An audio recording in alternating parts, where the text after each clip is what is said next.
फौजी की प्रतिमा का अनावरण करने मैनपुरी पहुंचे अखिलेश यादव, दिया बड़ा बयान। बोले भारतीय जनता पार्टी को देना होगा जनता के सवालों का जवाब।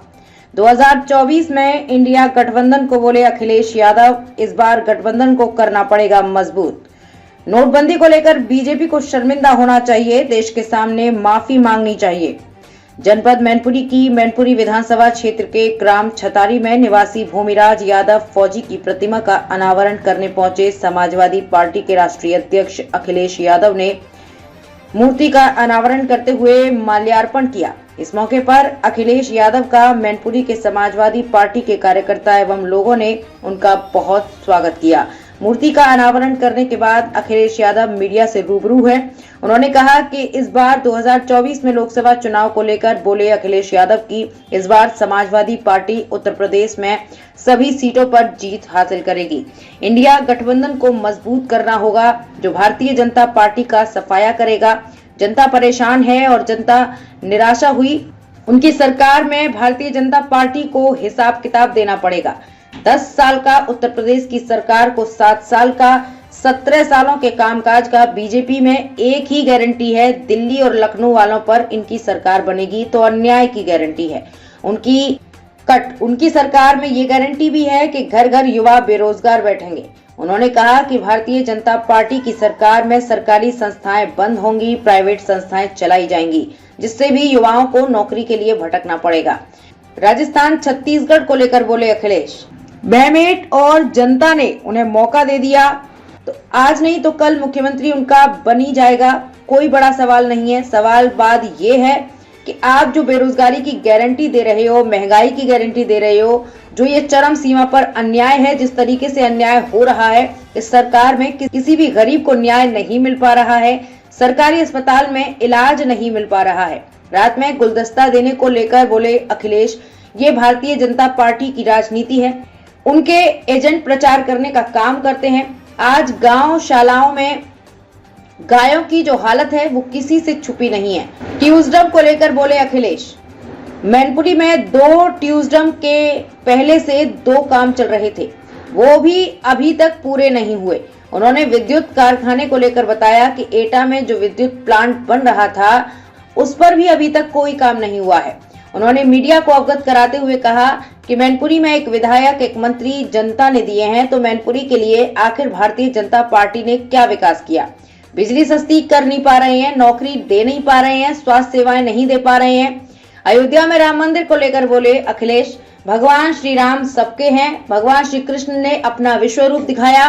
26 जनवरी अनावरण को लेकर अखिलेश यादव ने कहा कि हमारे लिए 26 जनवरी गणतंत्र दिवस अत्यंत महत्वपूर्ण है।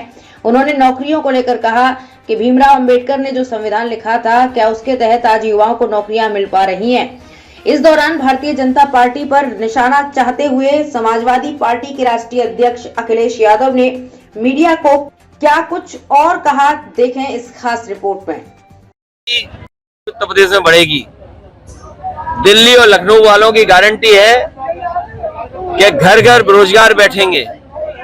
दिल्ली लखनऊ वालों की गारंटी है कि सरकारी संस्थाएं बंद होंगी, सरकारी नौकरियां खत्म होंगी, लोगों को प्राइवेट नौकरियां के लिए भटकना पड़ेगा, आउटसोर्स में जाकर के अपमानित होना पड़ेगा। ये इनकी सबसे बड़ी गारंटी है। बिजली महंगी गारंटी है इनकी। बीएसपी का एक नया युग का अंत हुआ है, नया युग शुरू हुआ है। ऐसे में क्या समाजवादी पार्टी ऐसे में क्या कांग्रेस और बीएसपी के साथ गठबंधन करके 2024 का चुनाव लड़ेगी? कोई नई रणनीति होगी? आने वाले समय में क्या होगा, किस तरह की रणनीति बनेगी, लेकिन अगर बहुजन समाज पार्टी ने इस तरह का निर्णय लिया है तो नए नेतृत्व के साथ हमें उम्मीद है कि भारतीय जनता पार्टी से दूरी बनाई रखी जाएगी। भारतीय जनता पार्टी मुख्यमंत्री घोषित नहीं कर पा रही है और काफी समय हो गए चुनाव को। देखिए, ये कोई बड़ा सवाल नहीं है।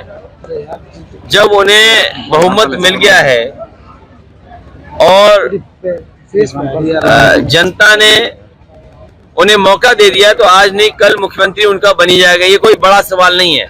सवाल बड़ा ये है कि आप जो बेरोजगारी की गारंटी दे रहे हो, महंगाई की गारंटी दे रहे हो, ये जो चरम सीमा पर अन्याय है, जिस तरीके से अन्याय हो रहा है सरकार में, कोई कल्पना नहीं कर सकता। किसी गरीब की कहीं सुनवाई नहीं है, सरकारी अस्पतालों में इलाज नहीं मिल सकता, ये गारंटी बीजेपी की है। किसी भी जिला अस्पताल में चले जाओ आप, पहले तो स्ट्रेचर नहीं है, अगर आप अस्पताल में जैसे तैसे पहुंच गए तो डॉक्टर नहीं मिलेगा। छत्तीसगढ़ों में आरोप लगे तो बीजेपी 10 साल की सरकार के बाद भी इनकी सरकार में जो पॉलिसी बनी है वो ऐसी पॉलिसी बनी है जिससे काला धन ज्यादा पैदा करें लोग। ये बीजेपी के लोगों को सोचना चाहिए कि उनकी जो पॉलिसी बन रही है वो ऐसी पॉलिसी बन रही है, ऐसे अधिकारी तैनात हो रहे हैं जो लोगों को खुली छूट दे रहे हैं कि काला धन बनाओ, काला धन पैदा करो। क्या आपके जिले में जमीन का कारोबार बीजेपी के लोग नहीं कर रहे हैं? क्या आपके जिले में कोई भी जमीन बिना काले धन के खरीदी जाती है क्या? बीजेपी के लोग सबसे ज्यादा जमीन मैनपुरी में खरीद रहे हैं और काला धन दे के खरीद रहे हैं। और केवल मैनपुरी नहीं, उत्तर प्रदेश के किसी जिले को निकलवा लो आप, सबसे बड़े भूमाफिया बीजेपी के लोग। अध्यक्ष जी, 5 राज्यों के चुनाव हुए, फ्री बीज रोकने की बात करते हैं, लेकिन उठा के देखिए आंकड़ा कि ये 2024 में जो देश पे जो कर्ज है उन्हें 2 लाख करोड़, यानी कि बच्चा जन्म लेगा उस पे भी 1 लाख रुपया कर्ज होगा। ये बीजेपी की गारंटी है कि जैसे ही बेटा पैदा होगा, बेटी पैदा होगी, उसके सर पर लाखों का कर्ज होगा। ये बीजेपी की गारंटी है। 2024 में गठबंधन का क्या शुरू? ये कौन से लोग हैं जो इंडिया से नहीं घबरा रहे हैं? इंडिया से सब घबराएंगे। क्या आकाश आनंद के चार्ज लेने के बाद घबराएंगे? आकाश आनंद के चार्ज लेने के बाद बीएसपी भी इस गठबंधन में शामिल होगी? देखिए, मुझे इसकी जानकारी नहीं है कौन किसके साथ आएगा, लेकिन समाजवादी पार्टी का जो पहले से गठबंधन था, जो हमारे साथ पहले से दल थे, उनको साथ लेकर के चलेंगे। लेकिन अजय राय कहते हैं कि हम मैनपुरी और इटावा में महंगाई कम हो गई, क्या बेरोजगारी दूर हो गई, क्या आप गारंटी देंगे रोजगार की? और फिर आप मध्य प्रदेश में लाडली बहना योजना चला रहे हैं, तेलंगाना में जो सरकार बनी है वो 2500 रुपए महिलाओं को देने जा रही है, छत्तीसगढ़ में हो सकता है वहां भी पैसा मिले महिलाओं को महीना। तो जो समाजवादी पेंशन थी उत्तर प्रदेश में 500 रुपया महिलाओं को दिया जाता था, उसी की नकल करके लोगों ने इस तरह की योजनाएं बना करके सरकार बना ली। क्या उत्तर प्रदेश में गरीब महिलाओं को 3000 रुपए प्रति महीना मिलेंगे कि नहीं मिलेंगे? या जो समाजवादी पेंशन बंद की थी, अब तो कम से कम इनको शुरू करनी चाहिए। कांग्रेस के जो सांसद हैं धीरज साहू, उनके यहाँ सबसे ज्यादा मतलब अब तक की रेट में जो गैस पकड़ा गया है। अब बीजेपी का कहना ये है कि अभी तक ये अडानी कहते थे, लेकिन इनके तो एमपी खुद अडानी बने पड़े हैं।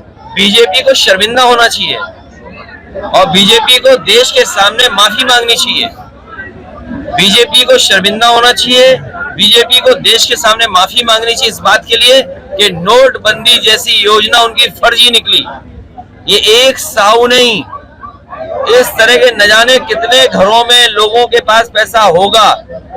सरकार अगर ये बात कह रही है कि किसी घर में 250 करोड़ से ज्यादा पैसा निकला है, तो सरकार ये भी बताए कि 2000 रुपए जो आपने छापे थे वो किन किन बैंकों में, किस जिले में, किस बैंक की ब्रांच में सबसे ज्यादा जमा हुए हैं। जो सरकार नोटबंदी का सबसे बड़ा फैसला लाई हो और कहती है उसके बाद काला धन खत्म हो जाएगा, आतंकवाद खत्म हो जाएगा, तो बताओ उस व्यक्ति के घर पर या उस जगह पर इतना पैसे कैसे निकल रहा है? और हम तो समाजवादी लोग उन्हें वो दिन याद दिलाना चाहते हैं 2022 का, जिस समय एक इत्र व्यापारी के घर पे भी 200 करोड़ से ज्यादा रुपया निकला था और उस समय बीजेपी के लोगों ने अपने संसाधनों का इस्तेमाल करके ये प्रचार कराया था कि समाजवादियों का पैसा है। हम उन्हीं बीजेपी के लोगों से कहना चाहते हैं कि वो इत्र व्यापारी पे अगर समाजवादियों का पैसा था तो अब तो चुनाव आ गया है, कम से कम आधा ही हम लोगों के पास भिजवा दो। अध्यक्ष जी, फ्रीबीज की बात करते हैं, कम से कम इत्र का जो पैसा समाजवादियों का बताया था उसका आधा पैसा भिजवा दो।